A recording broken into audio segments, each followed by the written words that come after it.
ದಾವಣಗೆರೆ ದಕ್ಷಿಣ ಕ್ಷೇತ್ರದ ಉಪಚುನಾವಣೆಯ ಮತದಾನ ಮುಗಿದ ಬೆನ್ನಲ್ಲೇ ಕಾಂಗ್ರೆಸ್ನಲ್ಲಿ ಆಂತರಿಕ ಭಿನ್ನಮತ ಜಾಸ್ತಿ ಆಗ್ತಾ ಇದೆ. ಖರ್ಗೆ ಅವರು ಸಚಿವ ಸಂಪುಟ ಪುನರ್ರಚನೆಯಾಗಲಿ ನಾಯಕತ್ವ ಬದಲಾವಣೆಯಾಗಲಿ ಈ ವಿಚಾರದ ಬಗ್ಗೆ ಏನನ್ನೂ ಮಾತನಾಡ್ತಾ ಇಲ್ಲ. ದೆಹಲಿಗೆ ಹೋದ ಶಾಸಕರ ವಿರುದ್ಧ ಡಿಕೆ ಶಿವಕುಮಾರ್ ಸ್ವಲ್ಪ ಗರಂ ಕೂಡ ಆಗಿದ್ದಾರೆ. ಮುಂದಕ್ಕೆ ಎಲ್ಲರ ಭವಿಷ್ಯನೂ ಕೂಡ ಪಕ್ಷದಲ್ಲಿದೆ, ಮೀಡಿಯಾಲಿಲ್ಲ. ಸಚಿವ ಸ್ಥಾನವನ್ನ ಕೇಳುವುದು ತಪ್ಪಲ್ಲ, ಆದ್ರೆ ಸಮಯ ಇದಲ್ಲ ಅಂತ ಡಿಕೆ ಶಿವಕುಮಾರ್ ಹೇಳ್ತಿದ್ದಾರೆ. ಎಲ್ರಿಗೂ ನಮಸ್ಕಾರ. ನೀವು ನೋಡ್ತಾ ಇರೋದು ಒನ್ ಇಂಡಿಯಾ ಕನ್ನಡ. ನಾನ್ ಪ್ರತಿಮಾ. ಕರ್ನಾಟಕದಲ್ಲಿ ಆಡಳಿತಾರೂಢ ಕಾಂಗ್ರೆಸ್ನಲ್ಲಿ ಮತ್ತೆ ರಾಜಕೀಯ ಚಟುವಟಿಕೆಗಳು ಗರಿಗೆದರುತ್ತಾ ಇವೆ. ಒಂದು ಕಡೆ ಕುರ್ಚಿ ಗುದ್ದಾಟ ಸದ್ದಿಲ್ಲದೆ ನಡೀತಾ ಇದೆ, ಆದರೆ ಇನ್ನೊಂದು ಕಡೆ ಉಪಚುನಾವಣೆ ಆದ ಮೇಲೆ ಅಲ್ಪಸಂಖ್ಯಾತರ ಮುಖಂಡರ ವಿಚಾರ ಈಗ ಮುನ್ನೆಲೆಗೆ ಬಂದಿದೆ.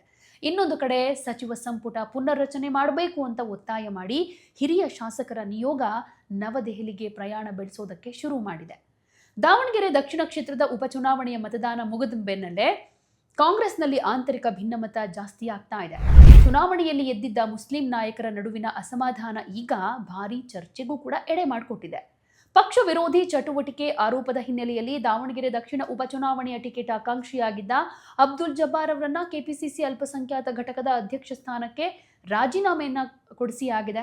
ಅವರೇ ಕೊಟ್ಟಿದ್ದಾರೋ ಮುಂದಿನ ದಿನಗಳಲ್ಲಿ ಗೊತ್ತಾಗುತ್ತೆ. ಈ ರಾಜೀನಾಮೆ ಪತ್ರವನ್ನ ಕೆಪಿಸಿಸಿ ಅಧ್ಯಕ್ಷ ಡಿಸಿಎಂ ಡಿಕೆ ಶಿವಕುಮಾರ್ ಅಂಗೀಕಾರ ಮಾಡಿನೂ ಆಗಿದೆ. ಇನ್ನೂ ಆಶ್ಚರ್ಯಕರ ಬೆಳವಣಿಗೆ ಅಂತಂದ್ರೆ ಕೆಪಿಸಿಸಿ ಅಲ್ಪಸಂಖ್ಯಾತ ಘಟಕವನ್ನೇ ವಿಸರ್ಜಿಸಿ ಕಾಂಗ್ರೆಸ್ ಆದೇಶ ಹೊರಡಿಸಿರೋದು. ಇದು ಕಾಂಗ್ರೆಸ್ ಪಾಳೆಯದಲ್ಲಿ ಸಂಚಲನಕ್ಕೆ ಕಾರಣವಾಗುತ್ತೆ. ಇನ್ನು ಕಾಂಗ್ರೆಸ್ ತನ್ನ ಸೋಷಿಯಲ್ ಮೀಡಿಯಾದಲ್ಲೂ ಕೂಡ ರಾಜ್ಯ, ಜಿಲ್ಲಾ ಮತ್ತು ವಿಧಾನಸಭೆ ಹಾಗೆ ಬ್ಲಾಕ್ ಮಟ್ಟದಲ್ಲಿ ರಚನೆ ಮಾಡಿದ್ದ ಎಲ್ಲಾ ಸಮಿತಿಗಳನ್ನ ವಿಸರ್ಜಿಸಲಾಗಿದೆ ಅಂತ ತಿಳಿಸಿರೋದು, ಹಾಗೆ ಆದಷ್ಟು ಬೇಗ ಹೊಸ ಸಮಿತಿಗಳನ್ನ ರಚನೆ ಮಾಡುತ್ತೀವಿ ಅಂತ ಹೇಳ್ಕೊಂಡಿರೋದು ಕೂಡ ಮುಂದಾಗೋ ಬೆಳವಣಿಗೆಗಳ ಮೇಲೆ ಏನಾಗಬಹುದು ಅನ್ನೋ ಕುತೂಹಲವನ್ನ ಜಾಸ್ತಿ ಮಾಡ್ತಾ ಇದೆ. ಇದರ ಜೊತೆಗೆ ದಾವಣಗೆರೆ ದಕ್ಷಿಣ ಉಪಚುನಾವಣೆಯ ಪ್ರಚಾರದಲ್ಲಿ ಭಾಗಿಯಾದವರ ತಲೆದಂಡಕ್ಕೆ ಕಾಂಗ್ರೆಸ್ ಹೈಕಮಾಂಡ್ ಮುಂದಾಗಿದ್ದು, ಈಗಾಗಲೇ ಕೆಪಿಸಿಸಿ ಅಲ್ಪಸಂಖ್ಯಾತ ಅಧ್ಯಕ್ಷ ಸ್ಥಾನಕ್ಕೆ ಅಬ್ದುಲ್ ಜಬ್ಬಾರ್ ರಾಜೀನಾಮೆ ಕೊಟ್ಟಾಗಿದೆ. ಸಿಎಂ ರಾಜಕೀಯ ಕಾರ್ಯದರ್ಶಿ ನಜೀರ್ ಅಹಮದ್ ತಲೆದಂಡಕ್ಕೂ ಹೈಕಮಾಂಡ್ ಮುಂದಾಗಿದೆ. ಈ ಸಾಲಿನಲ್ಲಿ ಸಚಿವ ಜಮೀರ್ ಅಹಮದ್ ಖಾನ್ ಕೂಡ ಇರೋದ್ರಿಂದ ಅವರ ಸ್ಥಾನಕ್ಕೂ ಕೂಡ ಕುತ್ತು ಬಂದಿದೆ ಅಂತ ಹೇಳಲಾಗ್ತಾ ಇದೆ. ಈ ಎಲ್ಲಾ ಬೆಳವಣಿಗೆಗಳ ಮಧ್ಯೆ ಕೆಪಿಸಿಸಿ ಅಧ್ಯಕ್ಷ ಡಿಕೆ ಶಿವಕುಮಾರ್ ಕೆಪಿಸಿಸಿ ಅಲ್ಪಸಂಖ್ಯಾತ ಘಟಕಕ್ಕೆ ಮೇಜರ್ ಸರ್ಜರಿ ಮಾಡಿದ್ದು ಇದು ಒಂದು ರೀತಿ ಆಶ್ಚರ್ಯಕ್ಕೆ ಕಾರಣ ಆಗಿದೆ. ಇದಲ್ಲದೆ ಇನ್ನೊಂದು ಮಹತ್ವದ ಬೆಳವಣಿಗೆ ಅಂದ್ರೆ ಹಿರಿಯ ಕಾಂಗ್ರೆಸ್ ಶಾಸಕರು ಸಚಿವ ಸಂಪುಟ ಪುನರ್ರಚನೆಗೆ ಆಗ್ರಹ ಮಾಡ್ತಿದ್ದಾರೆ, ಒತ್ತಾಯ ಮಾಡ್ತಾ ಇದ್ದಾರೆ. ಸುಮಾರು 45ಕ್ಕೂ ಹೆಚ್ಚು ಶಾಸಕರು ದೆಹಲಿ ಚಲೋ ಯಾತ್ರೆಯನ್ನ ಕೈಗೊಂಡಿದ್ದಾರೆ. ದೆಹಲಿಯಲ್ಲಿ ಎಐಸಿಸಿ ಅಧ್ಯಕ್ಷ ಮಲ್ಲಿಕಾರ್ಜುನ ಖರ್ಗೆ ಹಾಗೆ ರಾಜ್ಯ ಉಸ್ತುವಾರಿ ಹೊತ್ತಿರೋ ರಣದೀಪ್ ಸಿಂಗ್ ಸುರ್ಜೇವಾಲಾ, ಕೆಸಿ ವೇಣುಗೋಪಾಲ್ ಅವರನ್ನ ಭೇಟಿ ಮಾಡಿ ಒತ್ತಾಯವನ್ನ ಮಂಡನೆ ಮಾಡುವುದಕ್ಕೆ ರೆಡಿ ಆಗಿದ್ದಾರೆ. ಇನ್ನೊಂದು ಕಡೆ ಬೆಂಗಳೂರಿನಲ್ಲೇ ಇರುವಂಥ ಎಐಸಿಸಿ ಅಧ್ಯಕ್ಷ ಮಲ್ಲಿಕಾರ್ಜುನ್ ಖರ್ಗೆ ಅವರು ದೆಹಲಿಗೆ ತೆರಳಿರೋ ಶಾಸಕರ ಬಗ್ಗೆ ಏನೂ ಗೊತ್ತಿಲ್ಲ, ಅವರನ್ನು ದೆಹಲಿಯಲ್ಲಿ ಭೇಟಿ ಮಾಡಲಾಗುತ್ತೆ ಅಂತ ಮಾಧ್ಯಮದವರ ಜೊತೆ ಹೇಳ್ಕೊಳ್ತಾ ಇದ್ದಾರೆ. ಆದರೆ ಖರ್ಗೆ ಅವರು ಸಚಿವ ಸಂಪುಟ ಪುನರ್ರಚನೆಯಾಗಲಿ ನಾಯಕತ್ವ ಬದಲಾವಣೆಯಾಗಲಿ ಈ ವಿಚಾರದ ಬಗ್ಗೆ ಏನನ್ನೂ ಮಾತನಾಡ್ತಾ ಇಲ್ಲ. ಸಮಸ್ಯೆಯನ್ನು ಶೀಘ್ರದಲ್ಲೇ ಬಗೆಹರಿಸಲಾಗುತ್ತೆ ಅಂತ ಹೇಳ್ತಿದ್ದಾರೆ. ಇನ್ನು ಎಐಸಿಸಿ ಅಧ್ಯಕ್ಷ ಮಲ್ಲಿಕಾರ್ಜುನ್ ಖರ್ಗೆ ಅವರು ದೆಹಲಿಗೆ ಹೋಗೋದಕ್ಕೂ ಮುಂಚೆನೆ ಡಿಸಿಎಂ ಡಿಕೆ ಶಿವಕುಮಾರ್ ಅವರನ್ನ ಮೀಟ್ ಮಾಡಿದ್ದಾರೆ, ಮಹತ್ವದ ಮಾತುಕತೆ ಕೂಡ ನಡೆಸಿದ್ದಾರೆ. ಈಗಾಗಲೇ ದೆಹಲಿಗೆ 20ಕ್ಕೂ ಹೆಚ್ಚು ಶಾಸಕರು ಹೋಗಿದ್ದಾರೆ, ಇನ್ನೂ ಅನೇಕ ಶಾಸಕರು ಹೋಗೋ ಚಾನ್ಸಸ್ ಕೂಡ ಇದೆ. ಸೊ ಇಂಥ ಟೈಮ್ನಲ್ಲಿ ಶಾಸಕರ ಒತ್ತಡದಿಂದ ಕಾಂಗ್ರೆಸ್ನಲ್ಲಿ ಭಿನ್ನಮತ ಸ್ಫೋಟವಾಗುವ ಲಕ್ಷಣಗಳಂತೂ ಇದೆ. ದೆಹಲಿಗೆ ಹೋದ ಶಾಸಕರ ವಿರುದ್ಧ ಡಿಕೆ ಶಿವಕುಮಾರ್ ಸ್ವಲ್ಪ ಗರಂ ಕೂಡ ಆಗಿದ್ದಾರೆ. ಎಐಸಿಸಿ ಅಧ್ಯಕ್ಷರನ್ನ ಭೇಟಿಯಾದ ಮೇಲೆ ಮಾಧ್ಯಮಗಳ ಜೊತೆ ಮಾತನಾಡೋ ಟೈಮ್ನಲ್ಲಿ ಡಿಕೆ ಶಿವಕುಮಾರ್ ಅವರು ದೆಹಲಿಗೆ ಹೋಗಿರುವ ಶಾಸಕರ ವಿರುದ್ಧ ಸಂಪೂರ್ಣವಾಗಿ ಗರಂ ಆಗಿದ್ದು, ಪಕ್ಷದ ಶಿಸ್ತು ಮೀರಿದರೆ ಕ್ರಮ ಕೈಗೊಳ್ಳಲಾಗುತ್ತೆ ಅಂತ ವಾರ್ನಿಂಗ್ ಕೂಡ ಕೊಟ್ಟಿದ್ದಾರೆ. ಸಚಿವ ಸ್ಥಾನವನ್ನ ಕೇಳೋದು ತಪ್ಪಲ್ಲ, ಆದ್ರೆ ಸಮಯ ಇದಲ್ಲ ಅಂತ ಡಿಕೆ ಶಿವಕುಮಾರ್ ಹೇಳ್ತಿದ್ದಾರೆ. ಶಿಸ್ತು ಮೀರಿದ್ರೆ ಕ್ರಮ ಕೈಗೊಳ್ತೀವಿ ಅಂತ ಹೇಳಿದ್ದಾರೆ. ಸೊ ಪಕ್ಷದ ಶಿಸ್ತನ್ನ ಯಾರೂ ಮೀರಬಾರ್ದು, ಪಕ್ಷದ ಚೌಕಟ್ಟಿನ ಒಳಗಡೆನೆ ಎಲ್ಲ ಮಾತಾಡಬೇಕು. ನಾನು ಮೀಡಿಯಾದಲ್ಲಿ ಗಮನಿಸಿದ್ದೀನಿ, ಕೆಲವರು ಏನೇನೋ ಮಾತಾಡ್ತಾ ಇದ್ದಾರೆ, ಆದರೆ ಮೀಡಿಯಾ ನಿಮ್ಮ ಭವಿಷ್ಯ ಅಲ್ಲ, ಪಾರ್ಟಿ ನಿಮ್ಮ ಭವಿಷ್ಯ ಅಂತಾನು ಹೇಳಿದ್ದಾರೆ. ಇನ್ನು ಸಂಪುಟ ಪುನರ್ರಚನೆ ಮಾಡೋದಕ್ಕೆ ಇದು ಒಳ್ಳೆ ಟೈಮ್ ಅಲ್ಲ ಅಂತಾನು ಹೇಳ್ಕೊಂಡಿದ್ದಾರೆ. ಮೊದಲು ಎಲೆಕ್ಷನ್ ಮಾಡೋಣ, ಎಲೆಕ್ಷನ್ ಮುಗಿದ ಮೇಲೆ ಈ ಎಲ್ಲ ವಿಚಾರಗಳ ಬಗ್ಗೆ ಮಾತಾಡೋಣ ಅಂತ ಅವರ ನಿಲುವು ಇರೋದು. ಪಕ್ಷದ ವರಿಷ್ಠರನ್ನ ಭೇಟಿ ಮಾಡಿ ಆದರೆ ತಪ್ಪಿಲ್ಲ, ಅನಗತ್ಯ ಹೇಳಿಕೆಗಳನ್ನು ಕೊಟ್ಟರೆ ವಿ ವಿಲ್ ಟೇಕ್ ಆಕ್ಷನ್ ಅಂತ ಖಡಕ್ ಆಗಿ ಎಚ್ಚರಿಕೆಯನ್ನು ಕೊಟ್ಟಿದ್ದಾರೆ.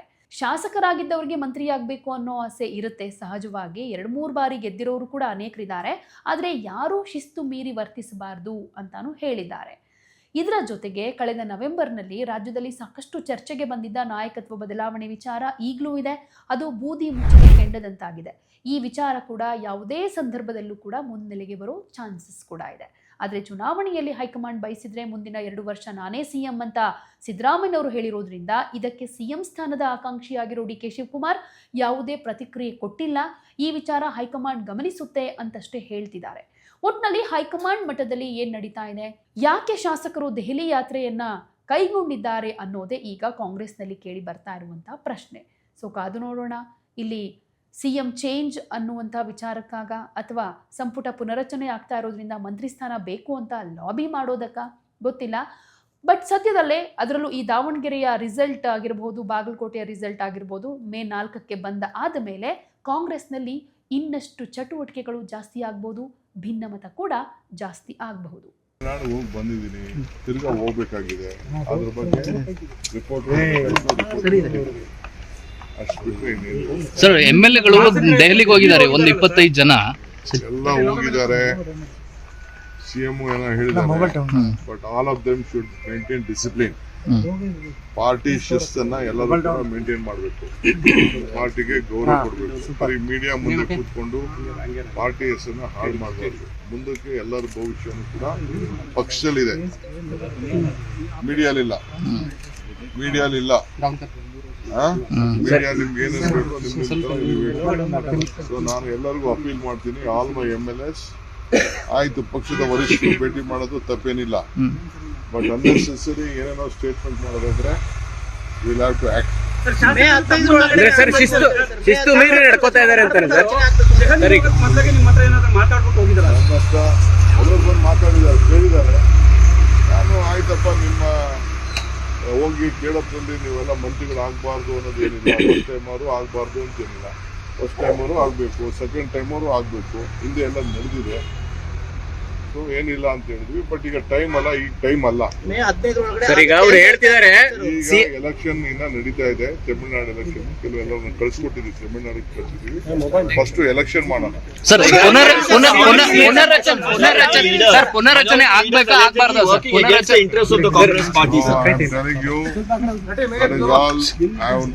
Officially, I have asked for a report with various sections. Let me get the report, then I will act on it. ಯಾವುದೇ ಸುದ್ದಿಯ ಅಪ್ಡೇಟ್ ಅನ್ನ ಮಿಸ್ ಮಾಡ್ಕೊಳ್ಬಾರ್ದು ಅಂದ್ರೆ ಈಗ್ಲೇ ಒನ್ ಇಂಡಿಯಾವನ್ನ ಸಬ್ಸ್ಕ್ರೈಬ್ ಮಾಡಿ. ನಿಮಗೆ ಬೇಕಾದ ಭಾಷೆಯಲ್ಲಿ ಎಲ್ಲಾ ಸುದ್ದಿ ತಿಳಿಬೇಕು ಅಂದ್ರೆ ಒನ್ ಇಂಡಿಯಾ ಆಪ್ ಅನ್ನ ಡೌನ್ಲೋಡ್ ಮಾಡ್ಕೊಳ್ಳಿ.